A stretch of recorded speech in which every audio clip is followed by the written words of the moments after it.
ასე ერთად აბსოლუტურად მშვიდობიან, ანუ არა ესკალირებულ, არა ექსტრემალურ გარემოში ყველა მნიშვნელოვანი ოპოზიციური პარტიის ლიდერების დაკავება სრულიად უპრეცედენტოა თვით ავტორიტარული მმართველობის ქვეყნების გამოცდილებაშიც.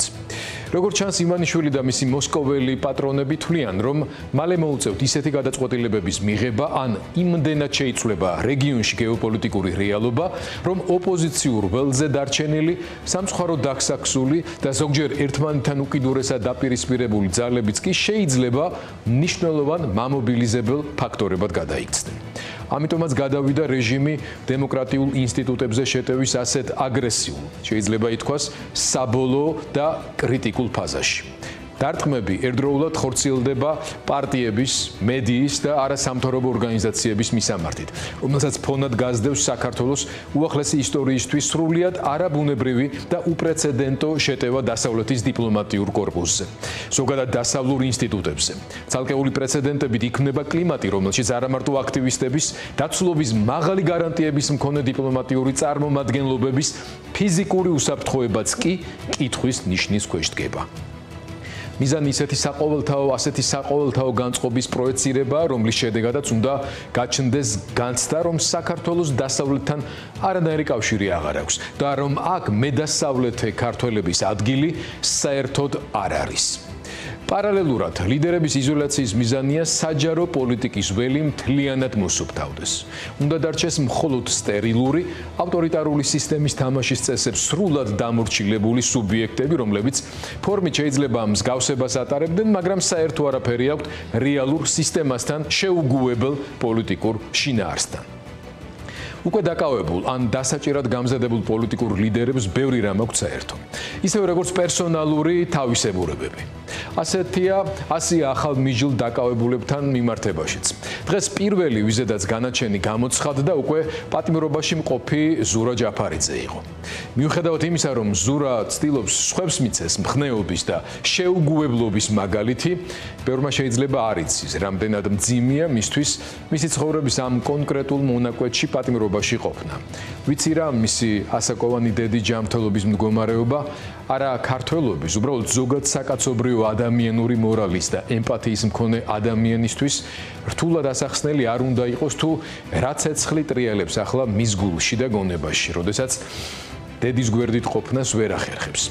ეს სიმწარე ისეთია, რომ მის გამოცდას, როგორც ქრისტიანი ადამიანი, ზურას ასე უდანაშაულო ციხეში გამომწყუდელ პოლიტიკური თუ სამართლებრივი გადაწყვეტილებების მიმღებებს და მათი ოჯახის წევრებსაც კი არ ვუსურვებდი. დღეს ძლიერი საქართველოს ოფისში მისულ საპატრულო პოლიციის რაზმებს ქვეყნის მეხუთე პრეზიდენტი სალომე ზურაბიშვილი დაწყებული თითქმის ყველა პოლიტიკური პარტიის წარმომადგენელი დახვდა. აქამდე ერთმანეთთან დალაპარაკების და შეთანხმების, საერთო ფოტოს გადაღების პრობლემების მქონე პარტიული ლიდერები გარემოებამ ისეთ მდგომარეობაში ჩააყენა, რომ ივანიშვილის სატუსაღოში გარკვეული პერიოდი ერთად დროის გატარება მოუწევთ. სადაც უკვე იმასაც ვერ გადაწყვეტენ ერთ საკანში იქნებიან თუ ცალ-ცალკე. თუმცა მამუკა ხაზარაძის და ბადრი ჯაფარიძის ციხეში განწესება განსხვავებული პერსონალური ისტორიის ნაწილია.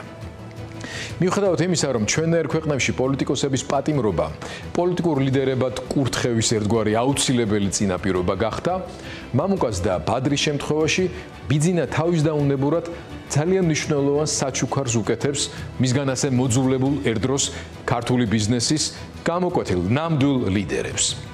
მიუხედავად უკიდურესად ტურბულენტურ პერიოდში მღელვარე ტალღებში მოქცეულ პოლიტიკურ გემზე აღმოჩენისა, სადაც მათ სიმამაცისა და გაბედულების არაერთი მაგალითი უჩვენებიათ საზოგადოებისთვის, ბიზნესმენობის და ბანკირობის შლეიფი ყოველთვის დომინირებდა მათ როგორც პოლიტიკური ლიდერების პროფილზე. თქმა უნდა აღვნიშნოთ, რომ არც თუ ყოველთვის პოზიტიურად. ლელოს ლიდერების აბსურდული ბრალდებები ციხეში გაშვებით, ქვეყნის გარუსების პოლიტიკასთან დემონსტრაციული და თანმიმდევრული შეუგუებლობით ისინი ახალ პოლიტიკურ ცხოვრებას იწყებენ. თავისუფლებისთვის ბრძოლის გზაზე, პერსონალური თავისუფლების მსხვერპლად გაღება ნამდვილი პოლიტიკური ლიდერებისთვის დამახასიათებელი ისეთი ნაბიჯია, რომელიც დაუჯილდოვებელი საზოგადოებისგან არ დარჩება და მათ დამი ნდობას მხოლოდ გაზრდის.